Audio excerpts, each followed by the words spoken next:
लोक जनशक्ति पार्टी के अध्यक्ष और यहां के सांसद श्री चिराग जी पासवान और भारतीय जनता पार्टी बिहार प्रदेश के अध्यक्ष और बिहार के उप मुख्यमंत्री श्री सम्राट जी चौधरी और बिहार के हमारे दूसरे उप मुख्यमंत्री श्री मान विजय कुमार जी सिन्हा,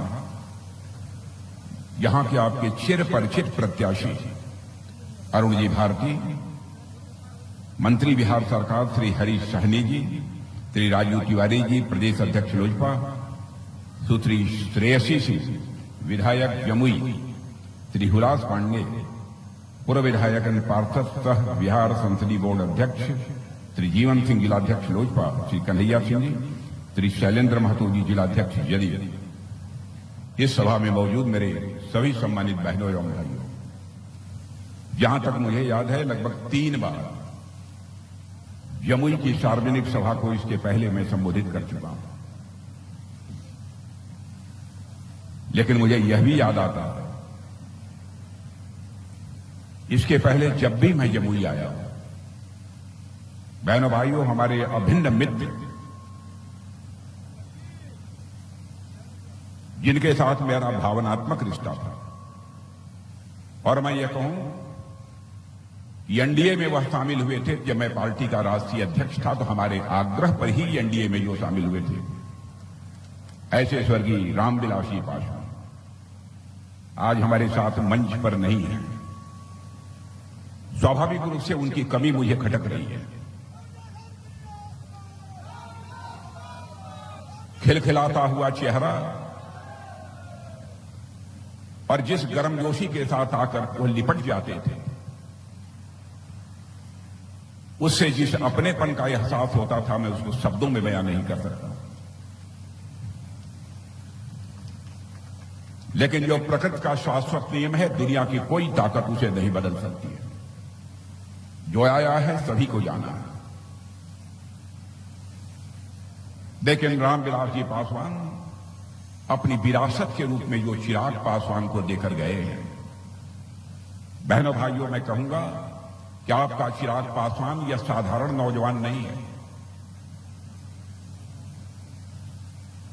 बल्कि मैं चिराग पासवान के बारे में यह कहना चाहूंगा कि एनडीए की पिच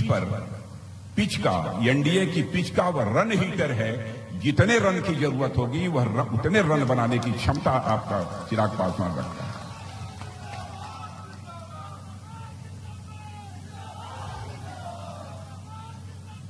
आज लोक जनशक्ति पार्टी की अध्यक्षता चिराग पासवान कर रहे हैं। मैं पूरी तरह से आश्वस्त हूं, जो हमारे रामविलास जी पासवान का स्वप्न था, उस स्वप्न को वह निश्चित रूप से साकार करेंगे। आज बाबा साहब भीमराव अंबेडकर की जयंती है, इसके लिए भी मैं आप सबको शुभकामनाएं देता हूं और अपनी एनडीए की तरफ से आप सबको आश्वस्त करना चाहता हूं। इस संविधान के रचयिता, समरस समाज के निर्माण का एक अवधारणा देने वाले ऐसे महापुरुष ने जो कुछ भी भारत के लोगों से अपेक्षा की थी, उसे कोई पूरा कर सकता है बहनों भाइयों, तो केवल एनडीए के लोग पूरा कर सकते हैं और कोई नहीं पूरा कर सकता। और साथ ही साथ आज नवरात्रि का शुभारंभ है। इस नवरात्रि की शुभारंभ की भी मैं आप सबको हार्दिक शुभकामना देता हूं। आज यदि मैं आप सबके बीच आया हूं, तो यहां पर मैं अरुण भारती के लिए आया हूं। अरुण भारती वैसे तो पहले भी काम करते रहे होंगे राजनीतिक क्षेत्र में, लेकिन प्रत्याशी के रूप में पहली बार वह चुनाव के मैदान में उतरे। अरुण भारती को बोलते हुए मैं सुन रहा था। इतना तो अरुण भारती के बारे में जिस नतीजे पर मैं पहुंचा हूं, मैं कह सकता हूं, अरुण भारती एक विनम्र है, एक शालीन व्यक्ति है और सांसद बनने के बाद प्रभावी तरीके से जैसे भी एक सेवक के रूप में भूमिका निभानी चाहिए, इस क्षेत्र की जनता के लिए सेवक की भूमिका निभाएंगे। मेरे बहनों भाइयों, आप लोगों ने 2014 में मोदी जी के नेतृत्व में सरकार बनाई, 2019 में भी सरकार बनाई। आज यह मैं ही नहीं कह रहा, हमारे सम्राट जी चौधरी ही नहीं कह रहे, विजय सिन्हा जी ही नहीं कह रहे, चिराग पासवान ही नहीं कह रहे, सारी दुनिया बोल रही है कि अब तीसरी बार भी भारत का प्रधानमंत्री यदि कोई बनने जा रहा है तो उस शख्स का नाम है नरेंद्र मोदी। और मैं आपको जानकारी देना चाहता हूं कि दुनिया के दूसरे देशों के लोगों ने अभी से अगले वर्ष के लिए हमारे प्रधानमंत्री का समय लेना प्रारंभ कर दिया है, अपने देशों में उनको ससम्मान आमंत्रित करना प्रारंभ कर दिया। सामान्यतः जब चुनाव होते हैं तो एक अस्थिरता का माहौल होता है, यह संदेश बना रहता है कि पता नहीं उस देश में किसकी सरकार बनेगी नहीं बनेगी, कुछ नहीं कहा जा सकता। लेकिन मोदी जी का जहां तक सवाल है, उनको अब भी लोग यह मान लिए हैं, चुनाव तो यह औपचारिकता है, मोदी जी को देश की जनता ने अपना पुनः तीसरी बार चुनने का मन बना लिया है, अब सारे दुनिया ने स्वीकार कर लिया। और बहनों भाइयों, इस सच्चाई को भी आप स्वीकार करेंगे। और मैं प्रेस के दोस्तों से भी कहना चाहता हूं, तथ्यों से परे यदि हमारी कोई भी बात हो तो आप उसको अखबार के पन्नों पर लिख देना, हमारी गलती होगी तो मैं इसे स्वीकार करूंगा। लेकिन यह बात मैं इसलिए कह रहा हूं कि जिंदगी में हमने राजनीति की है तो जनता के आंखों में धूल झोंक कर नहीं राजनीति की है, बल्कि जनता की आंखों में आंख डालकर राजनीति की है। बहनों भाइयों, हमारी एनडीए का चरित्र यह रहा है, जो हम लोगों ने कहा है वो अक्षरशः उसका पालन किया है। हमारे घोषणा पत्रों को उठाकर भी तो कोई देख ले, हमने क्या कहा था, क्या किया है कि नहीं किया है। जो कहा था सब किया है। हमने धारा 370 समाप्त करने की बात कही थी, चुटकी बजाकर संसद के दोनों सदनों में बहुमत मिलने के साथ ही धारा 370 समाप्त कर दिया। हमने कहा था हम आएंगे, अयोध्या की धरती पर भव्य राम का मंदिर बंद कर रहे हैं। लोग ये कहते थे, आप लोग नारा लगाते हो राम लला हम आएंगे, मंदिर यहीं बनाएंगे, लेकिन तारीख नहीं बताएंगे। बहनों भाइयों, यह आरोप लगाने वाले लोगों से मैं कहना चाहता हूं, वह तारीख 22 जनवरी आ गई जबकि हमारे देश के प्रधानमंत्री मोदी जी ने भगवान राम की प्राण प्रतिष्ठा कर दी। और बहनों भाइयों, मैं कहना चाहता हूं, एक शुभ संकेत है, नवरात्रि का पर्व चल रहा है और मैं बहुत सोच समझ कर और नाप तौल के यह मैं कहना चाहता हूं, यह शुभ संकेत है। राम लला अपनी कुटिया से निकल के अपने महल में प्रवेश कर चुके हैं। भारत में राम राज्य के आगाज को अब दुनिया की कोई ताकत रोक नहीं सकती।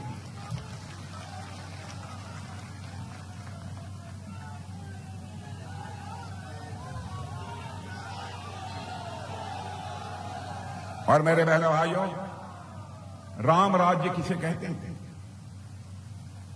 राम राज्य वही राज्य होता है जिसमें कि हर व्यक्ति को, राम राज्य उसी राज्य को कहते हैं कि हर व्यक्ति को दायित्व बोध हो, कर्तव्य बोध हो, हमें क्या करना चाहिए इसकी जानकारी।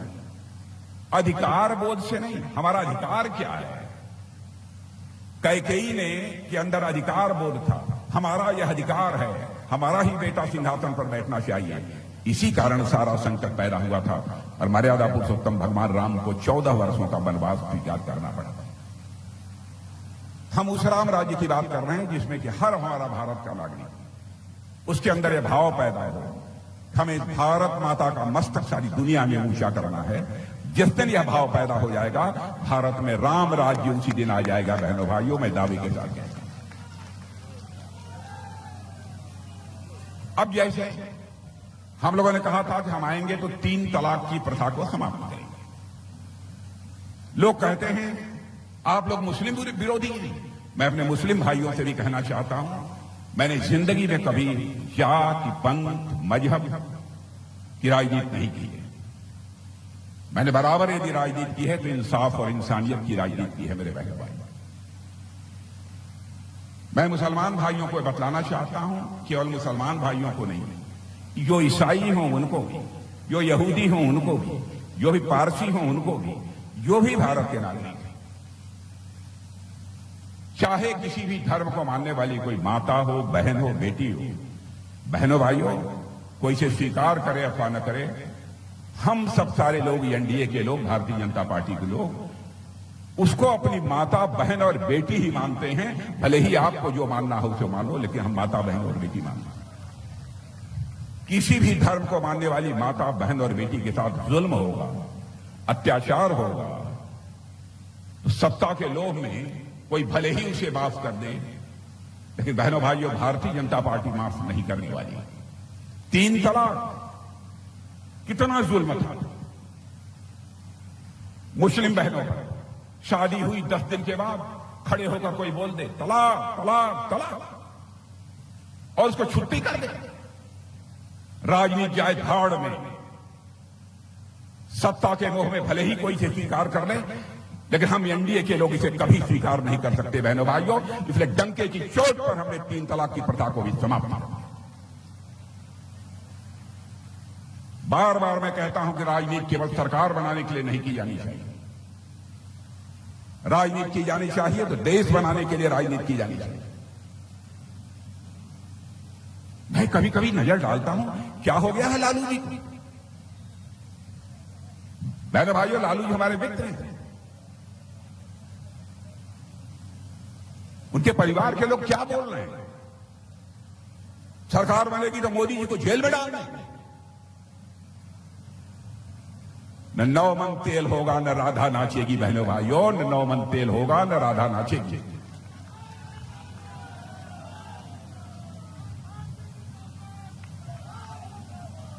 जो लोग खुद ही जेल में हो, कोई बेल पर हो, वो मोदी जी को जेल भेजे।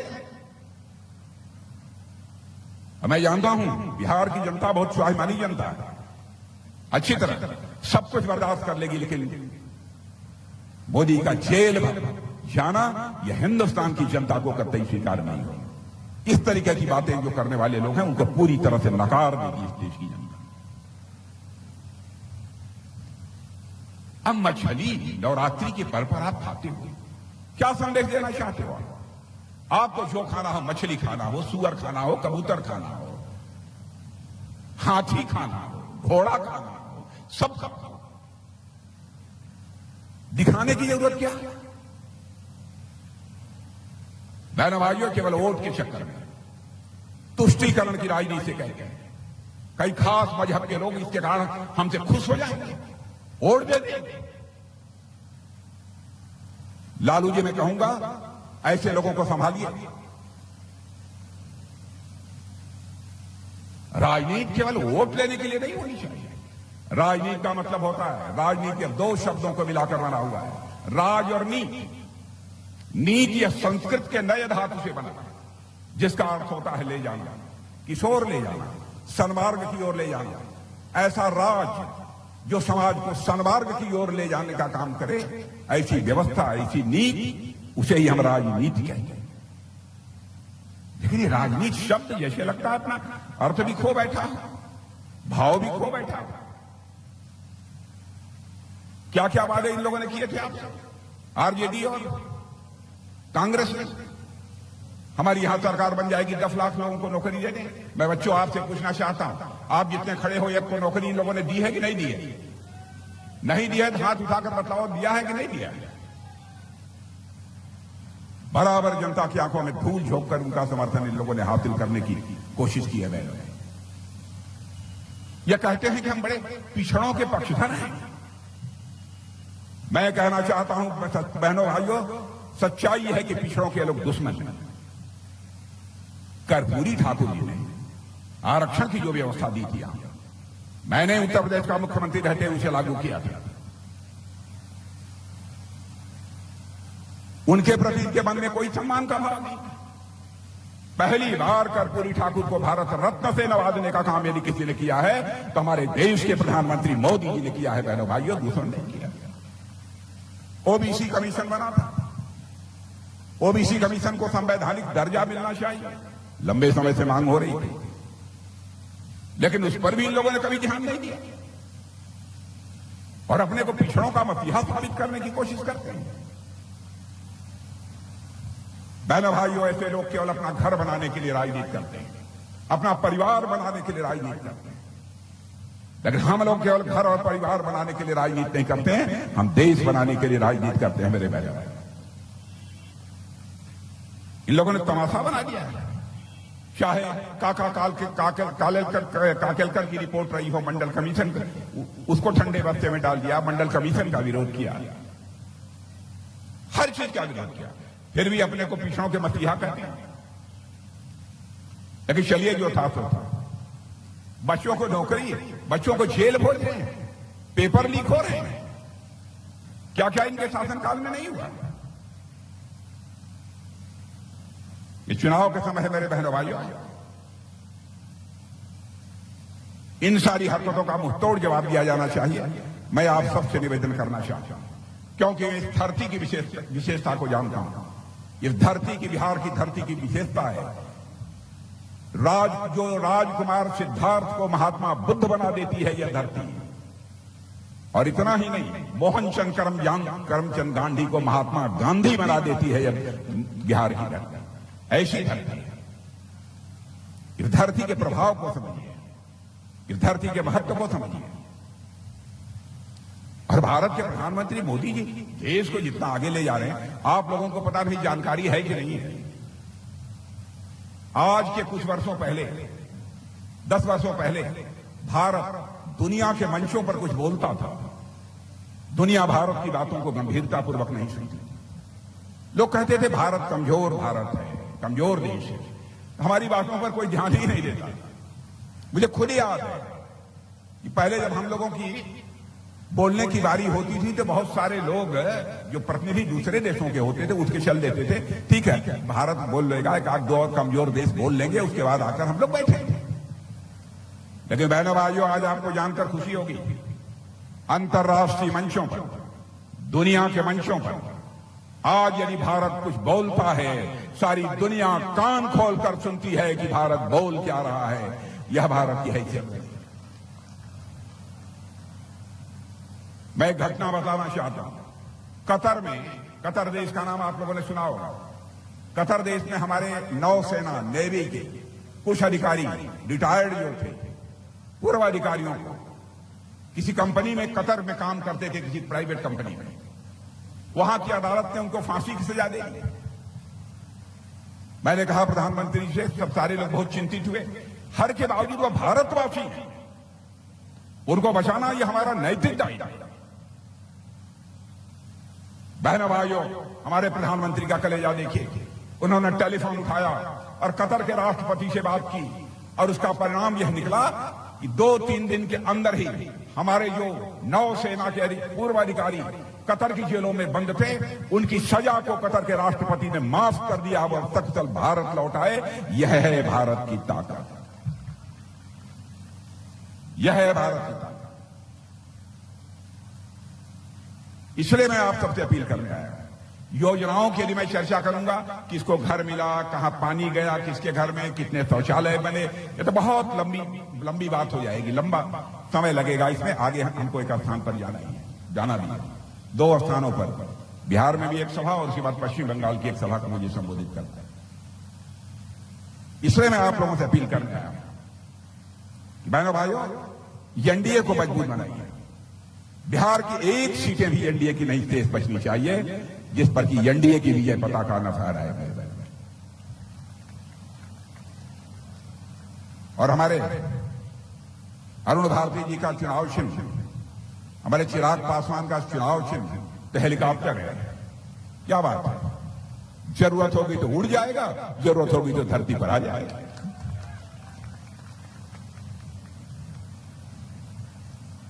तो उस पर मुहर लगाइए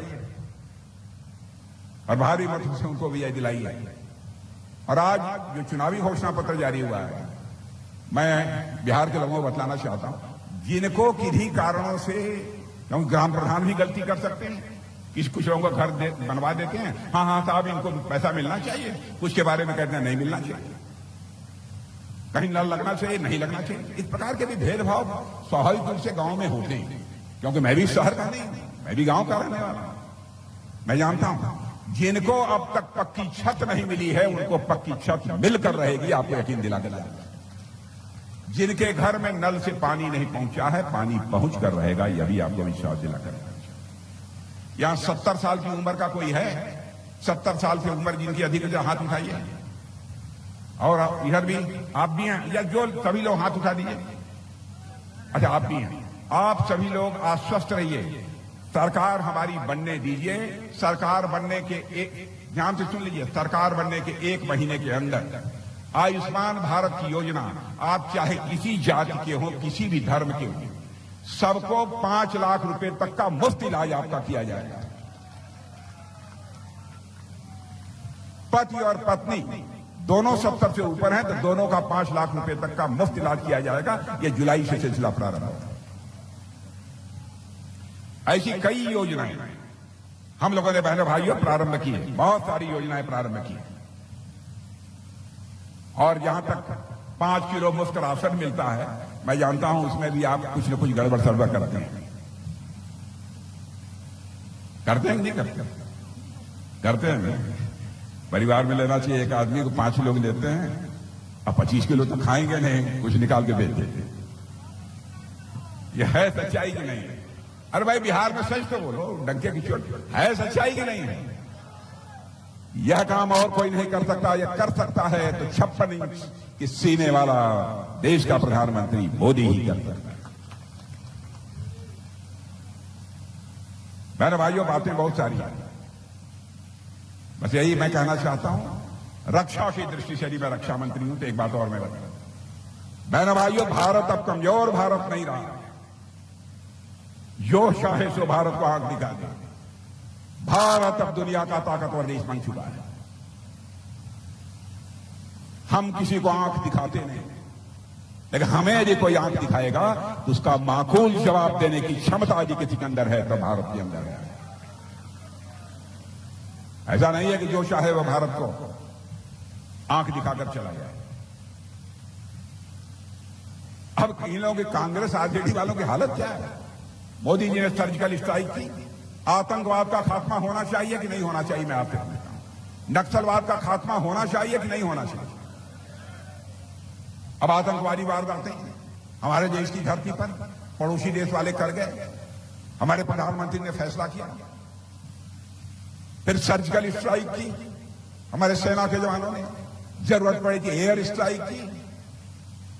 और बहनों भाइयों, सीमा के इस पार नहीं, सीमा के उस पार जाकर दुश्मनों का सफाया करने में हमने कामयाबी हासिल की थी। यह है भारत की ताकत। हम इस पार भी मार सकते हैं और जरूरत पड़ी तो हम उस पार भी जाकर मार सकते हैं। यह है भारत की रक्षा क्षमता। इसलिए मैं आप सबसे अपील करना चाहता हूं, आप सभी का समर्थन एनडीए के हर प्रत्याशी को। यह मत देखिए कोई भारतीय जनता पार्टी का है, कमल का फूल है तो कमल के फूल पर दीजिए, यदि हेलीकॉप्टर है तो हेलीकॉप्टर पर दीजिए, यदि और कुछ है तो और कुछ पर दीजिए।